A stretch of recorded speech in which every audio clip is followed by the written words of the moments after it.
Welcome back to my channel. ನೌಕರಿಗಳೆಲ್ಲ ನನ್ನ ಸ್ನೇಹಿತರಿಗೆ ಸಹೋದರಿಗೆ ನಮಸ್ಕಾರ.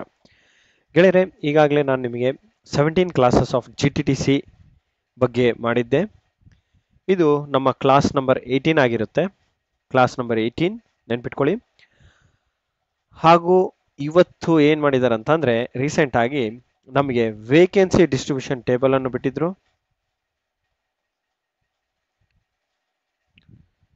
ಏನು vacancy distribution table official from KEN ಇಂದ ನಮ್ಗೆ ಅನೌನ್ಸ್ ಆಗಿತ್ತು. ಆ ಟೇಬಲಿನ ಡೀಟೇಲ್ಸು ಹಾಗೂ ಯಾವ ಪೋಸ್ಟು ಸಹ ಜಾಸ್ತಿ ಮಾಡಿದ್ದಾರೆ. ಇನಿಷಿಯಲ್ ಆಗಿ ನಮಗೆ ಎಷ್ಟಿತ್ತು, 74 ಪೋಸ್ಟೇ ಇತ್ತು. ಈಗ 98 ವೇಕೆನ್ಸೀಸ್ ಮಾಡಿದ್ದಾರೆ ಗೈಸ್. 98 ವೇಕೆನ್ಸೀಸ್ ಮಾಡಿದ್ದಾರೆ. ಸೊ ಲೆಕ್ಚರರ್ ಪೋಸ್ಟಲ್ಲಿ ECಗೆ 13 ವೇಕೆನ್ಸೀಸು ಹಾಗೂ ಮೆಕಾಟ್ರಾನಿಕ್ಸ್ಗೆ 13 ವೇಕೆನ್ಸೀಸ್ ಇದ್ದಾವೆ. ಓಕೆ, ಅಂಡ್ ಇನ್ಸ್ಟ್ರಕ್ಟರ್ ಅಂದರೆ ಎಲೆಕ್ಟ್ರಾನಿಕ್ಸ್ ಅವ್ರಿಗೆ 10 ವೇಕೆನ್ಸೀಸ್ ಇದ್ದಾವೆ. ಹಾಗೂ ಟೆಕ್ನಿಷಿಯನ್ ಗ್ರೇಡ್ 3 ಆ್ಯಂಡ್ ಗ್ರೇಡ್ 4 ಅಂತಂದರೆ ಸೊ ಇದರಲ್ಲಿ ಮೆಕಾಟ್ರಾನಿಕ್ಸ್ಗೂ ಸಹ ಡಿಪ್ಲೊಮಾ ಇನ್ ಮೆಕಾಟ್ರಾನಿಕ್ಸ್ ಮಾಡಿದವ್ರಿಗೂ 10 ವೇಕೆನ್ಸೀಸ್ ಇದ್ದಾವೆ. ಹಾಗೂ ಟ್ರಿಪಲ್ ಮಾಡಿರೋರಿಗೆ 4 ವೇಕೆನ್ಸಿ ಇದ್ದಾವೆ. ಎಲ್ಲ ಇವು 3 diploma guys. ECE 10 vacancies, mechanical 10 mechatronics ಇದೆ actually CHA mechatronics. Okay, mechatronics ಮಾಡಿರೋರಿಗೆ 10 ವೇಕೆನ್ಸೀಸ್ ಇದ್ದಾವೆ. ಹಾಗೂ ECE ಟ್ರಿಪಲ್ ಮಾಡಿದವ್ರಿಗೆ 4 ವೇಕೆನ್ಸೀಸ್ ಇದ್ದಾವೆ. ಸೊ ಆ ವೇಕೆನ್ಸಿ ಡಿಸ್ಟ್ರಿಬ್ಯೂಷನ್ನ ನಾನು ಆಲ್ರೆಡಿ ಒಂದು ವಿಡಿಯೋ ಮಾಡಿ ಹಾಕಿದ್ದೀನಿ. ಸೊ ನಿಮ್ಮ ವೇಕೆನ್ಸಿ ಎಷ್ಟು ಬರುತ್ತೆ ನೋಡಿಕೊಂಡು ಅಪ್ಲಿಕೇಶನ್ ಲಿಂಕನ್ನು ಇನ್ನೂ ಬಿಡ್ತಾರೆ, ಸದ್ಯದಲ್ಲೇ ಬಿಡ್ತಾರೆ. ಸೊ ಅಪ್ಲಿಕೇಶನ್ ಸಬ್ಮಿಟ್ ಮಾಡ್ಕೊಳ್ಳಿ. ನೀವು ಎರಡಕ್ಕೂ ಅಪ್ಲಿಕಬಲ್ ಇದೆ, ಲೈಕ್ ಲೆಕ್ಚರರ್ ಪೊಸಿಷನ್ಗೂ ಅಪ್ಲಿಕಬಲ್ ಇದ್ದೀರಾ, ಹಾಗೂ ಎಲಿಜಿಬಲ್ ಇದ್ದೀರಾ, ಹಾಗೂ ಡಿಪ್ಲೊಮಾಗೂ ಎಲಿಜಿಬಲ್ ಇದ್ದೀರಾ ಅಂದರೆ ಎರಡೂ ಸಬ್ಮಿಟ್ ಮಾಡ್ಕೊಳ್ಳಿ. So that it helps for cracking the examination and chances of selection ತುಂಬ ಜಾಸ್ತಿನೇ ಇರಬೇಕು. Okay, so let us continue guys. ಇದು ನಾನು ಮಾಡ್ತಿರೋ ಪೇಪರ್ ಬಂದ್ಬಿಟ್ಟು ನಿಮ್ಮ ಮೈನ್ ಪೇಪರ್ ಆಗಿರುತ್ತೆ. That is only the technical paper. ಇದಾದ ನಂತರ ನಿಮ್ಗೆ ಇನ್ನೊಂದು ಪೇಪರ್ ಇರುತ್ತೆ, ದಟ್ ಈಸ್ ಕನ್ನಡ ಇರುತ್ತೆ. ಕನ್ನಡ ಮ್ಯಾಂಡೇಟರಿ ಕನ್ನಡ ಎಕ್ಸಾಮ್ ಇದೆ. ಅದು ಜಸ್ಟ್ ಪಾಸ್ ಆದರೆ ಸಾಕು ಗೈಸ್. ಓಕೆ, ಜಸ್ಟ್ ಪಾಸ್ ಆಗಬೇಕಾಗುತ್ತೆ. 50 ಮಾರ್ಕ್ಸ್ ತೆಗಿಬೇಕು. ಸೊ ಅದೇನು ತೊಂದರೆ ಇಲ್ಲ, MCQ ಬೇಸ್ಡ್ ಇರುತ್ತೆ. ನೀವು ಆರಾಮಾಗಿ ಅದನ್ನು ತೆಗಿತೀರಾ, ನಮ್ಮ ಕರ್ನಾಟಕ ಜನ. ಓಕೆ, ಹಾಗೂ ಕನ್ನಡ ಬಂದವರು ಆರಾಮಾಗಿ ತೆಗಿತೀರಾ. But main paper is about technical. So technical ಪೇಪರಲ್ಲಿ ಸ್ಕೋರ್ ಮಾಡಲೇಬೇಕಾಗುತ್ತೆ guys. So let us proceed with the today's session, that is class number 18. okay, so ಇದೆಲ್ಲಕ್ಕಿಂತ ಮುಂಚೆ ಇನ್ನೊಂದು ಏನಂತಂದರೆ, ನಿಮಗೆ ಕೋರ್ಸು ಸಹ ಅವೈಲೇಬಲ್ ಇದೆ. ಯಾರ್ಯಾರು ಸರ್ ನಾವು ಕೋರ್ಸ್ ತೊಗೊಂಡು ಬೇಗನೆ ಪ್ರಿಪ್ರೇಷನ್ ಮಾಡ್ಕೋಬೇಕಂತಿದ್ದೀವಿ ಅನ್ನೋರು ಮೆಕಾಟ್ರಾನಿಕ್ಸ್, ಓಕೆ, ಹಾಗೂ ECE for masters as well as for diploma and triple E, ಇವರು ಮೂವರಿಗೂ ಮಾಸ್ಟರ್ಸ್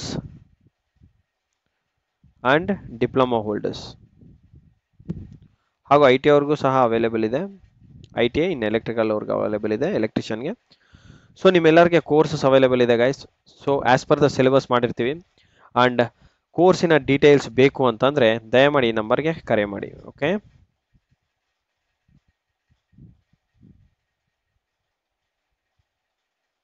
ಸೊ ಇದೊಂದು ಒಳ್ಳೆ ಅವಕಾಶ ಗೈಸ್. ಗೌರ್ಮೆಂಟ್ ನೌಕರಿನಲ್ಲಿ ಅದು GTTC ಅಂತಂದರೆ ಒಳ್ಳೆ department. Lecture profession is always the best profession ಅಂತ ಹೇಳ್ತಾರೆ. ಸೊ GTTCಯಲ್ಲಿ ನಿಮಗೆ ಲೆಕ್ಚರು ಆಗಿರ್ತೀರಾ, ಹಾಗೂ ಇದರಲ್ಲಿ ಮ್ಯಾಕ್ಸಿಮಮ್ 70% ನಿಮಗೆ ಪ್ರಾಕ್ಟಿಕಲ್ ಇರುತ್ತೆ, ನೆನ್ಪಿಟ್ಕೊಳ್ಳಿ. ಹಾಗೂ 30% ಥಿಯರಿ ಓರಿಯೆಂಟೆಡ್ ಸಿಲೆಬಸ್ನ ಟೀಚ್ ಮಾಡಿಸ್ತಾರೆ. ಓಕೆ, ಇದು one of the beautiful and interesting vacancy ಅಂತ ಹೇಳ್ಬೋದು ನಾವು. So give your best and do your best. Always never miss a beautiful opportunities, as I say every time. So let us continue guys with our interesting questions without wasting the time. See, the very first question of today's discussion bandu transmission line ಬಗ್ಗೆ ಇದೆ ನೋಡಿ. Transmission line regulation is obtained by ಯಾವ formula ನೋಡಿ. ಒಂದು transmission line ಇದೆ ಅಂತಂದರೆ 3 phase transmission lines ಇರುತ್ತೆ, single phase transmission lines ಇರುತ್ತೆ. ಯೂಶುವಲಿ ಹೈ ವೋಲ್ಟೇಜ್ ಲೈನ್ಸ್ ಅಂತಂದರೆ ನಿಮಗೆ 11 kV ಲೈನ್ಸ್ ಹೋಗಿರುತ್ತೆ 3 ಫೇಸ್, ಅಥವಾ 22 kV ಇರ್ಬೋದು, 33 kV ಇರ್ಬೋದು, ಓಕೆ, 66 kV ಲೈನ್ಸ್ ಇರ್ಬೋದು, ಆರ್ 132 kV ಲೈನ್ಸ್ ಸಹ ಇರ್ಬೋದು. ಓಕೆ, ಸೊ ಈ ಹೈ ವೋಲ್ಟೇಜ್ ಲೈನ್ಸಲ್ಲಿ ನಮಗೆ ವೋಲ್ಟೇಜ್ ರೆಗ್ಯುಲೇಷನ್ ಅಂತಂದರೆ ಏನು ಅಂದರೆ, ಇಲ್ಲಿ ಕಳಿಸೋ ಲೈನ್ ರೆಗ್ಯುಲೇಷನ್ ಕೇಳ್ತಿದ್ದಾರೆ. ಲೈನಲ್ಲಿ ಅಂದರೆ ಏನು ಪ್ಯಾರಾಮೀಟರ್ಸ್ ಹೋಗ್ತಾವೆ, ಒಂದು voltage parameter, frequency as a parameter and current as a parameter. But now main focus ಮಾಡೋದು ಯಾವುದ್ರ ಮೇಲೆ, voltage ಮೇಲೆ. ಯಾಕೆ? The frequency is always kept constant, so we do nullify this one. Current ಮಾತ್ರ it depends on the load, so ಇದ್ರ ಬಗ್ಗೆ ಜಾಸ್ತಿ think ಮಾಡೋದು ಬೇಕಾಗಿಲ್ಲ. But voltage as the aspect ತಗೊಂಡ್ರೆ ಲೈನ್ ಅಲ್ಲಿ ರೆಗ್ಯುಲೇಟ್ ಆಗೋದು ಯಾವುದು, voltage. As and when the load is applied, the voltage will automatically B have an impact R change. Voltage ಮೇಲೆ ಆಬ್ವಿಯಸ್ ಆಗಿ ಸಮ್ ಎಫೆಕ್ಟ್ ಬೀಳುತ್ತೆ. ಅದು ಏನು ಎಫೆಕ್ಟ್ ಬೀಳುತ್ತೆ, ಹೇಗೆ ಅನ್ನೋದ್ರ ಬಗ್ಗೆ ನೋಡೋಣ ಅಂತ. ನೋಡಿ, ಟ್ರಾನ್ಸ್ಮಿಷನ್ ಲೈನ್ ರೆಗ್ಯುಲೇಷನ್ ಅಂತಂದ್ರೆ ನಿಮಗೆ ಸೆಂಡಿಂಗ್ ಎಂಡ್ ಹತ್ರ ಒಂದು ವೋಲ್ಟೇಜ್ ಬರುತ್ತೆ, ರಿಸೀವಿಂಗ್ ಎಂಡ್ ಹತ್ರನೂ ಒಂದು ವೋಲ್ಟೇಜ್ ಬರುತ್ತೆ. ಇದನ್ನ ರಿಸೀವಿಂಗ್ ಅಂತ ತಿಳ್ಕೊಳ್ಳಿ, ರಿಸೀವಿಂಗ್ ಕಡೆ ಇರೋದು. ಓಕೆ, ಇದು ನಿಮ್ಮ ಸೆಂಡಿಂಗ್ ಎಂಡ್ ಕಡೆ ಇರೋದು. ಸೊ ಈಗ ಸೆಂಡಿಂಗ್ ಎಂಡ್ ಇಂದ ರಿಸೀವಿಂಗ್ ಎಂಡ್ಗೆ ಹೋಗ್ಬೇಕಂತಂದ್ರೆ ಏನ್ ಮಾಡ್ಬೇಕು, ಅದು ಈ ಲೈನ್ ನ ದಾಟ್ಕೊಂತ ಹೋಗ್ಬೇಕು, ಅಂದ್ರೆ ಈ ಲೈನ್ ಅಲ್ಲಿ ಪಾಸ್ ಆಗ್ತಾ ಹೋಗ್ಬೇಕು. ಕರೆಕ್ಟಾ? ಸೊ ಈ ಲೈನ್ ಅಲ್ಲಿ ಹೋಗ್ಬೇಕಾಯ್ದಾಗ ಏನಾಗುತ್ತೆ ಅಂತಂದ್ರೆ it has some voltage drops because it is of I square R losses, right? And ಬರೀ ರೆಸಿಸ್ಟಿವ್ ಒಂದೇ ಇರುತ್ತಾ, ಇಂಡಕ್ಟಿವ್ ಇರುತ್ತೆ, ಕೆಪಾಸಿಟಿವ್ ಲಾಸಸ್ ಇರುತ್ತೆ, ರಿಯಾಕ್ಟೆನ್ಸಸ್ ಇರುತ್ತೆ. ರಿಯಾಕ್ಟೆನ್ಸಸ್ ಅಂಡ್ ರೆಸಿಸ್ಟೆನ್ಸ್ ನ ನಾವು total put together we call it as A impedance. So impedance ಅನ್ನೋ loss ಇರುತ್ತೆ. ಆ ಇಂಪಿಡೆನ್ಸ್ ಲಾಸ್ ನ ನಾವು ತೆಗೆದಿದ ನಂತರ ಬರುವಂತಹ ವೋಲ್ಟೇಜ್ ಇಲ್ಲಿ ರಿಸೀವಿಂಗ್ ಎಂಡ್ ಹತ್ರ ಇರುತ್ತೆ. ಸೊ ಈಗ ನಾನು ಆ ಲಾಸ್ ನ ತೆಗಿಬೇಕು ಅಂತ ಅಂದ್ರೆ, ಸೊ ಇದು ಪವರ್ ಲಾಸ್ ಆಯ್ತು. ನಮಗೆ ನಾರ್ಮಲ್ ವೋಲ್ಟೇಜ್ ಡ್ರಾಪ್ ನ ತೆಗಿಬೇಕಂದ್ರೆ ಏನ್ ಮಾಡಬೇಕು, ಐ ಇಂಟು ಝೆಡ್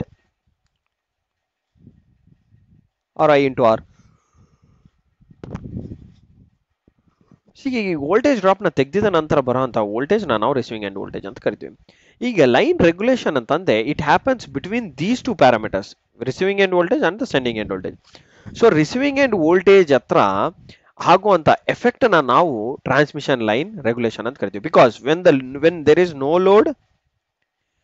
ಲೋಡ್ ಇದ್ದಾಗ ಹೇಗಿರುತ್ತೆ ಹಾಗೂ ಫುಲ್ ಲೋಡ್ ಹಾಕಿದಾಗ ಹೇಗಿರುತ್ತೆ, ಆ ವೇರಿಯೇಷನ್ ನಾವು ಪತ್ತೆ ಹಚ್ಚಬೇಕು. ಅದಕ್ಕೆ ನಾವು ಒಂದು ರಿಲೇಷನ್ ಯೂಸ್ ಮಾಡ್ತೀವಿ. That relation is this one. That relation is this one. ಮಾಡ್ಕೊಳ್ಳಿ guys. Sending end voltage minus receiving end voltage divided upon receiving end voltage. So ಈ ರೆಗ್ಯುಲೇಷನ್ ಫಾರ್ಮುಲಾ ನಾವು ಫುಲ್ ನೋ ಲೋಡ್, ಇದನ್ನ ನಾವು usually ಏನಂತ ಕರಿತೀವಿ ಅಂತಂದ್ರೆ sending end ಹತ್ರ usually load ಹಾಕಲ್ಲ, ಅದಕ್ಕಾಗಿ ಇದನ್ನ ನೋ ಲೋಡ್ ಅಂತಾನು ಕರಿಬಹುದು ನಾವು. ಅಂಡ್ ರಿಸೀವಿಂಗ್ ಎಂಡ್ ಹತ್ರ ಫುಲ್ ಲೋಡ್ ವೋಲ್ಟೇಜ್ ಅಂತಾನು ಕರಿಬಹುದು. No load minus full load by full load into 100% ಅಂತಾನು ಕರೀತಾರೆ. ಸೊ ನಿಮಗೆ ಇದನ್ನ ಪರ್ಸೆಂಟೇಜ್ ಅಲ್ಲಿ ಕೇಳಿದಾರೆ ಅಂದ್ರೆ 100% ಗೆ ಮಲ್ಟಿಪ್ಲೈ ಬೈ 100 ಮಾಡಿ, usually we get in percentage. ಇಲ್ಲ ಅಂತಂದ್ರೆ ಜಸ್ಟ್ ಈ ವ್ಯಾಲ್ಯೂನ ಹಾಗೆ ಕ್ಯಾಲ್ಕುಲೇಟ್ ಮಾಡಿ ಇಡಿ. And rest of the options are not suitable options. So confuse ಆಗಬೇಡಿ. ಅವ್ರು ಕನ್ಫ್ಯೂಸ್ ಮಾಡೋದಕ್ಕೆ ಏನ್ ಮಾಡ್ತಾರೆ ಅಂತಂದ್ರೆ ನಿಮಗೆ ನೋಡಿ ಇಲ್ಲಿ ಸೆಂಡಿಂಗ್ ಎಂಡ್ ವೋಲ್ಟೇಜ್ ಅಪಾನ್ ಮೇಲೂ ಸಹ ಕೊಡ್ತಾರೆ. ಇದೇ same formula upon sending end voltage ಸಹ ಕೊಡಬಹುದು. ಬಟ್ ರಿಸೀವಿಂಗ್ ಎಂಡ್ ವೋಲ್ಟೇಜ್ ಹತ್ರನೇ ನಾವು ಕ್ಯಾಲ್ಕುಲೇಟ್ ಮಾಡಬೇಕಾಗುತ್ತೆ. Always the line regulation happens at the regulation ಅನ್ನೋ ವೋಲ್ಟೇಜ್ ಚೇಂಜ್ ಆಗೋದು ನಮಗೆ ರಿಸೀವಿಂಗ್ ಎಂಡ್ ವೋಲ್ಟೇಜ್ ಹತ್ರ ಆಸ್ ವೆಲ್ ಆಸ್ ಸೆಂಡಿಂಗ್ ಹತ್ರನೂ ಚೇಂಜ್ ಆಗೋದು. But it is very less voltage variation. But at receiving end voltage ನಾವು 230 volts ಕಳಿಸ್ಬೇಕಂತ ಅನ್ಕೊಂಡ್ವಿ ಅಂತಂದ್ರೆ ಒಂದು single phase ಅಲ್ಲಿ ಅದು ಎಲ್ಲೋ 210 ವೋಲ್ಟ್ಸ್ ಬಂದಿರುತ್ತೆ. ಸೊ ಮತ್ತೆ ವೋಲ್ಟೇಜ್ ಲೋಡ್ ಹಾಕಿದಾಗ ಆಟೋಮೆಟಿಕ್ ಆಗಿ 205, 202, 203 ಈ ತರ ವೇರಿಯೇಷನ್ ಆಗುತ್ತೆ. ಯಾಕೆ ಅಂತಂದ್ರೆ depending upon the load. So load ಹಾಕ್ದಂಗೆಲ್ಲ ವೋಲ್ಟೇಜ್ ಡ್ರಾಪ್ ಆಗುತ್ತೆ. ಯಾಕೆ ಅಂತಂದ್ರೆ because the load has some resistance which eats off that particular voltage in the line, so which gives a effect of drop in the voltage. Okay, it has some impact on the source. Okay, so usually ಇಲ್ಲಿ ನೋಡಿ generation ಸಹ ಕೊಟ್ಟಿದ್ದಾರೆ. Generation voltage V G ಅಂದ್ರೆ generation, receiving end voltage minus generation ಅಂತ ಕೊಟ್ಟವ್ರೆ. So sometimes they call it as sending end voltage ನ ಅವರು generation voltage ಅಂತ ಕರೀತಾರೆ. But this formula has to be used only when they speak about generation. Generation ಅಂತ ನಾವು regulation ಕಂಡಿದ್ದೀರಿ ಅಂತಂದ್ರೆ ಅವಾಗ ನೀವು ಈ ಫಾರ್ಮುಲಾ ಯೂಸ್ ಮಾಡ್ಬೋದು. But in that case we always go with the load speed ಅಲ್ಲಿ ಹೋಗ್ತೀವಿ, ಸ್ಪೀಡ್ ರೆಗ್ಯುಲೇಷನ್ ನ ಯೂಸ್ ಮಾಡ್ತೀವಿ, ವೋಲ್ಟೇಜ್ ನ ವೇರಿಯೇಷನ್ ಆಗಿ ತಗೊಳಲ್ಲ.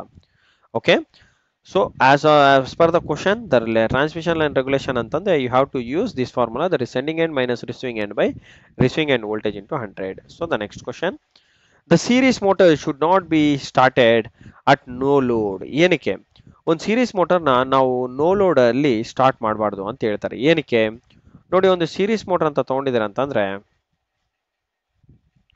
ನಾನು ಆಲ್ರೆಡಿ ತುಂಬಾ ಕ್ಲಾಸ್ ಅಲ್ಲಿ ಹೇಳಿದ್ದೆ, ಒಂದು ಸೀರೀಸ್ ಮೋಟರ್ ಅಂತ ತಗೊಂಡಿದ್ದಾರೆ ಅಂತಂದ್ರೆ ಏನಿರುತ್ತೆ, ನಿಮಗೆ ಸೀರೀಸ್ ಅಲ್ಲಿ ಒಂದು ವೈಂಡಿಂಗ್ ಇರುತ್ತೆ,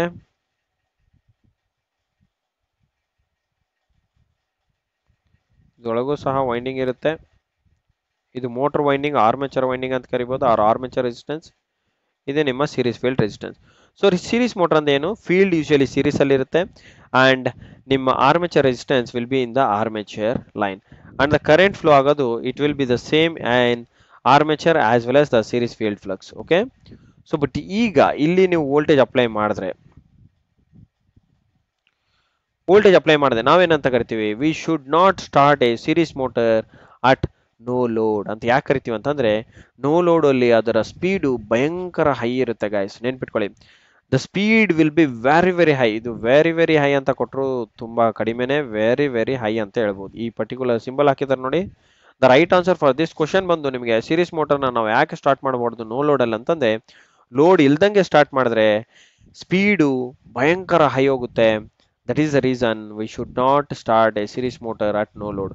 ಯಾಕೆ ಅಂತಂದ್ರೆ ರಿಲೇಷನ್ ನಿಮ್ಗೆ ಆಲ್ರೆಡಿ ಗೊತ್ತಿದೆ, N equals to E B by 5 ಅಂತ ಕರಿತೀವಿ. ಸೊ ಸೀರೀಸ್ ಫ್ಲಕ್ಸ್ ಅಲ್ಲಿ ಫ್ಲಕ್ಸ್ ನಾವು ಆಲ್ವೇಸ್ ಕಾನ್ಸ್ಟೆಂಟ್ ಮೇಂಟೈನ್ ಮಾಡ್ತೀವಿ. ಸೊ ಕಾನ್ಸ್ಟೆಂಟ್ ಅಂತಂದಾಗ ಏನಾಗ್ಬಿಡುತ್ತೆ, ನಿಮಗೆ ಸ್ಪೀಡು ಡೇಂಜರಸ್ಲಿ ಹೈ ಆಗುತ್ತೆ. ಈಗ ಲೋಡೇ ಇಲ್ಲ, ವಿತೌಟ್ ಲೋಡ್ ಅಂತಂದ್ರೆ there is no current. So no current means no flux. So no flux ಅಂತಂದ್ರೆ ಏನ್ ಮೀನಿಂಗು, ನಿಮಗೆ ಸ್ಪೀಡು ಡೇಂಜರಸ್ ಆಗಿ ಹೈ ಹೋಗ್ಬಿಡುತ್ತೆ. If it is near to zero means it is near to infinity. So this is why the reason we should not start a series motor at no load. Okay, so armature current ಇದ್ರ ಬಗ್ಗೆ ಎಲ್ಲ ಜಾಸ್ತಿ effect ಏನಿಲ್ಲ, but the very important point is you guys should not start a series motor with no load. Okay, always load ಇಟ್ಕೊಂಡೆ start ಮಾಡ್ಬೇಕು guys. Okay, so thanks for watching guys, and another questions ನಾನು next video ನಲ್ಲಿ ಮಾಡ್ತೀನಿ. And thank you for watching my video, and